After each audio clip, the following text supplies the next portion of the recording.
ये कहानी है तीन बहनों की जो राजकुमारी होते हुए भी अपनी पहचान और जिंदगी के लिए संघर्ष करती हैं।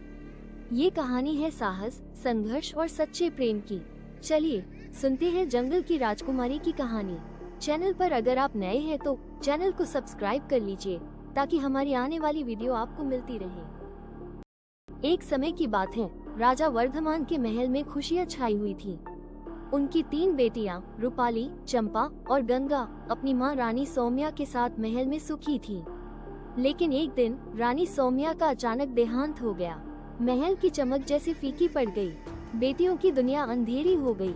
कुछ समय बाद राजा ने महारानी मंजरी से दूसरी शादी कर ली। लेकिन मंजरी उनकी सौतेली माँ थी और वो इन तीनों राजकुमारियों से नफरत करती थी। मंजरी ने धीरे धीरे राजा को अपनी बातों में लेकर राजकुमारियों को महल के सबसे अंधेरे कोने में कैद कर दिया। उन्हें खाने के लिए सूखी रोटी और पानी दिया जाता। रूपाली ने एक दिन अपनी बहनों से कहा, हम माँ के बिना अधूरी हैं, पर हमें हार नहीं माननी चाहिए।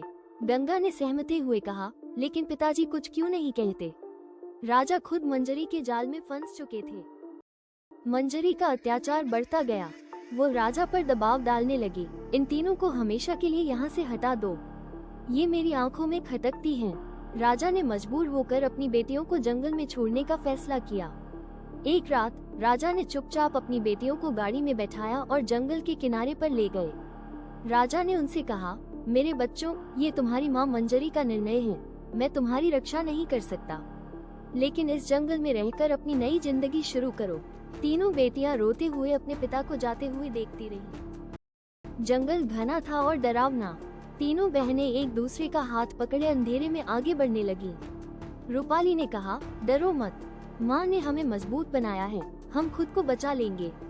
धीरे धीरे उन्होंने जंगल में अपना ठिकाना बना लिया। चंपा ने झरने के पास भोजन ढूंढा और गंगा ने लकड़ियां इकट्ठी की। घोड़ों की टापों और तलवार की खनक की आवाज।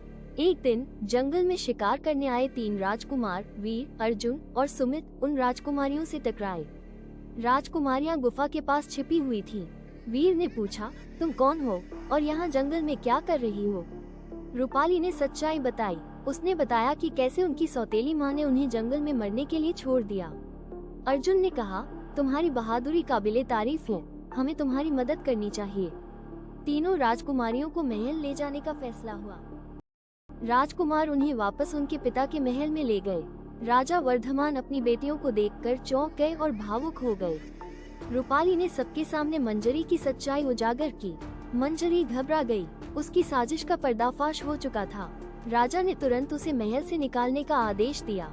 तीनों राजकुमार और राजकुमारियों के बीच धीरे धीरे प्रेम पनपने लगा। जल्द ही तीनों की शादी धूमधाम से हुई। राजा वर्धमान ने अपने जीवन की सबसे बड़ी गलती सुधार ली और अपनी बेटियों को गर्व के साथ राजमहल का हिस्सा बनाया।